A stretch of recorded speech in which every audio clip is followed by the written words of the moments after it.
Thank you. I noticed that there was a lot of interest in seeing demos practically, so I do have a demo. It's not live, unfortunately, because it would have taken like 20 minutes to actually do it, so I have a 5-minute video. Let's make sure that we have time to do that. First, let's go over what we have been doing. This project Mercury is a really interesting thing. So I'm from Tieto. Tieto is a Nordic IT service provider. But let's talk about MyData. MyData about organizations. So when we consider MyData, we consider the individual. But actually, what I think we forget many times is that it's a relationship with organizations that define our MyData as well. So we create a lot of relationships with different types of organizations, and those different relationships define a lot about our data. And our data is also about the data of the organization, right? They have their services which they provide, and my data is also about what do I do with those services. So it's sort of our data, right? That's my thought about that. But the future, what we see, as I'm a blockchain person, distributed ledgers, distributed identity, etc. A key thing is that we believe the future is going to be a lot more decentralized. And we saw just 2 terrific examples of sharing data. But what we did not see is how do you transport that data? How do you actually use that data in the other side of the world, When I get that data, how can I use it in another context? So that is the transportation part, what we are missing. And that is what different decentralized systems are actually providing and enabling. So our vision is that decentralization is actually the building block for today and tomorrow regarding MyData. And what we see is that we're going to have future ecosystems or these kinds of, let's say, communities or whatnot. These are open, semi-open, and these may be a few different ledgers or technical solutions. But the thing is that we're not going to have these silos or islands, but these kinds of ecosystems that actually provide things like the transactions. For example, Bitcoin networks, there are really transactions there. We're seeing a lot of asset management and identity and trust with also, for example, sovereign that we just heard earlier. And then the organizations, people, and services are connecting to these. So they're not only national, the transport mechanisms, the distributed ledgers, they are the transport mechanisms between these types of services that we just saw. And those are the ones that we need to be connecting, not only those base services. So what we did with Project Mercury, it's a proof of concept project. And it's about a business network, one example of this type of network that utilizes those distributed ledgers and solutions. And we did this is a proof of concept on creating a fully digital company identity and having a process that is shared by multiple organizations. And in this case, what we did, we validated the business, legal, and technical feasibility of this. So it was not just a technical proof of concept, but it was really about understanding if this could be done in real life. And this was the world's first practical implementation of Hyperledger Indy and Corda. And if you know what these are, this is Hyperledger Indy is the code base behind Sovereign Global Identity Network. It's fully open source. And Corda is a transaction ledger, distributed ledger type technology that is used a lot by the financial organizations and financial industries. And in this project, we had, let's go back here, we had the five major organizations alongside Tieto. We had Asiakastieto, who is a data broker company doing a lot of credits, credit ratings, and these kinds of things in Finland and Sweden. We have Vero, the administration office in Finland, tax administration, and then PRH, which is the patent and registry office. They handled all the organizational identities in Finland.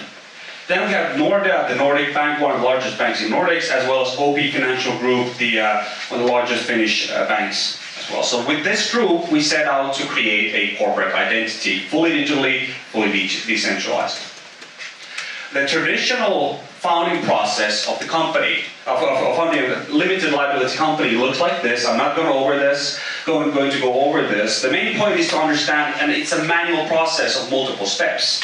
And even if we today have a way to actually create a limited company digitally, it does not cover these aspects. It does not cover all the things where you need to actually get the consent and signatures from everybody to pay the equities and get everything done online.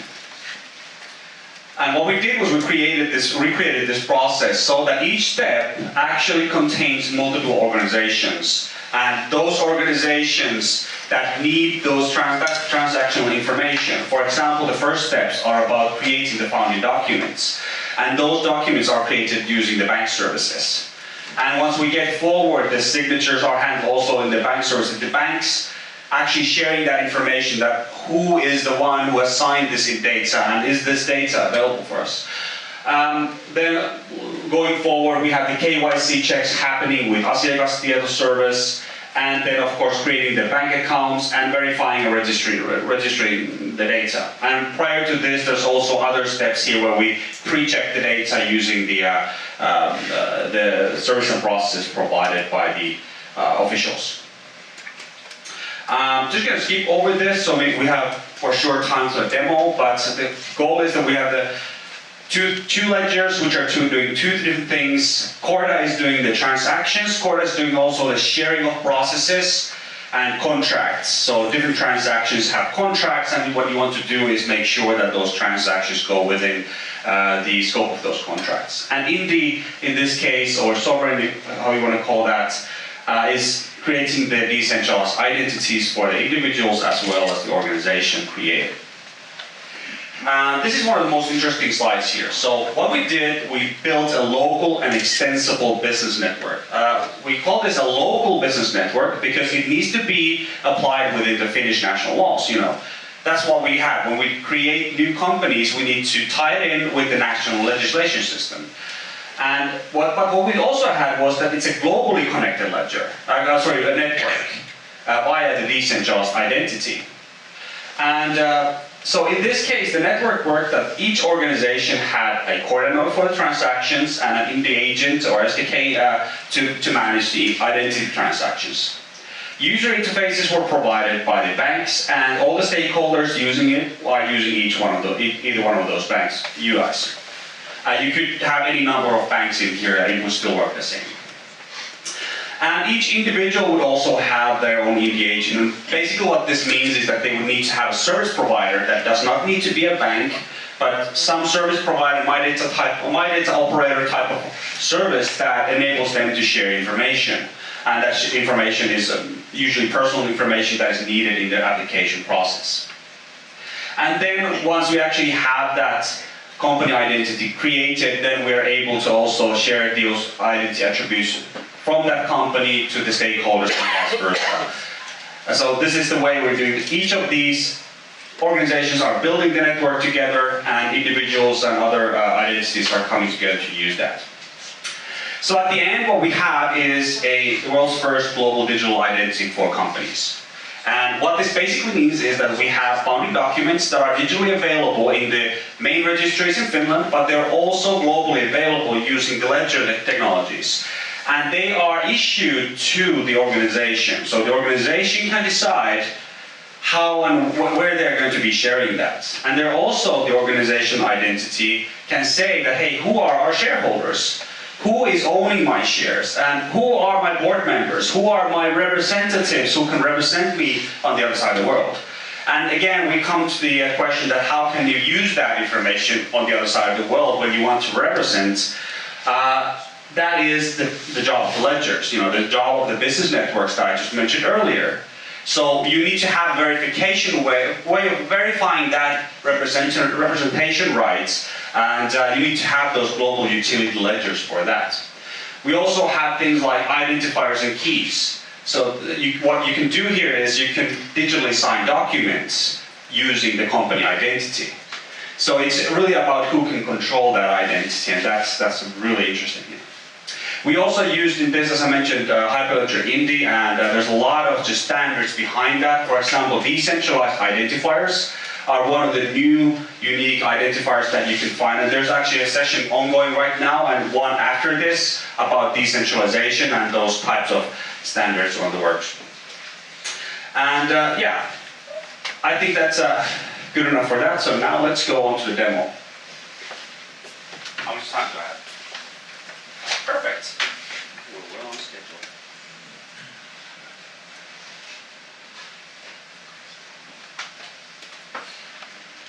Okay, so to be honest, this is not going to be the most interesting demo because it's really about just clicking away. And I'm going to be stopping, this is a 5-minute demo, so you're going to see everything. I'm going to narrate. What you have first here is the landing page. We have both banks portals here, and we just simulate a authentication. This authentication can be pretty much anything. We highlight here first the few steps that we have on the process. And we also see that, hey, this is a bank service, so what you have is you have funds available on your account. So what we first start is we start with the initial registration of the company. We fill out some information. This is, we try to model some of it from the official papers, and what we select here is shareholders. Shareholders are selected using the identity ledger, so we have people that we are connected to. So we know some people that we could use here as our shareholders. And we also are selecting our CEO and board members. And in this case, we're just selecting one board member, even though it's not legal in Finland. But yeah, that's the chairman. What we do next is a quick preliminary KYC check. And it's done by using the asiakastieto service. So we do a preliminary KYC by sending the information of the company, or that some required portions, as well as the planned shareholders and planned board members. So those are needed actually to make sure that we do the preliminary check to make sure that the people are actually eligible for being in this kind of organization. They don't have any business bans, or they're not underage, or these kinds of things. So we send that information, we use the available APIs, and then we pass that preliminary KYC. Now when we create the initial registration, we send the form. What happens is that the founder here, Lila Green, sends all that information using the Corda ledger to the banks, and through those banks, the individuals that have been selected. So now all shareholders and all the board members, CEOs, they receive those documents that we just created. So here you just see that, okay, we have signature requests, and we can see the information shared to us. And you can see as well that, hey, we have shareholders, Lila Green, Ian Baker, and Candice Jackson, that need to sign this. And Lila Green has already signed it, so we can actually check that signature. That is available in the Indy Ledger. So this was actually built so that it works in the Indy Ledger. We choose to digitally sign this ourselves. So as per self-sovereign identity, I am the one who's controlling this signature. And I can see here that we have also a two-factor mechanism to verify that I'm signing this. This is biometric authentication for that. And the same thing actually happens to all those participants. And what we're doing now here is sharing the powers of attorney. So this is pretty much the same process. So the same process that in the document we chose that, hey, we have a CEO, and that CEO has the power of attorney. And in this case, the same thing happened, that we shared using the banking transaction ledgers. And the service showed to the CEO candidate, hey, we wanted to give you the power of attorney, and he accepted using the same type of signatures. And lastly, we did also try this PSD2 payment authorization. So it's a really quick authorization to approve the bank of the founder to debit equity from the bank of the shareholder. So I'm here saying the same thing, the same mechanism applies here. We have transactions coming in, and I, as an individual, I'm able to choose that, yeah, I approve this transaction, and you can debit equity from my PSD2 available API, and you can see that also my funds have been reduced as well. So this is going quite fast now, so sorry for that. But the last thing that happens here is that we are manually verifying everything about the shareholders. Now, all the shareholders have verified their participation. So with the same thing, we send that information to the KYC service provider, and we've now actually created an account, and are now available to view the documents that have been sent and registered to the final registry. So this was, okay, and this is just digitized representation of what we created during that process. That's a PRH paper about how we would usually fill out these kinds of founding documents and forms. So this was a very, I know that a bit boring demo and very, very fast demo, but it highlighted the important parts.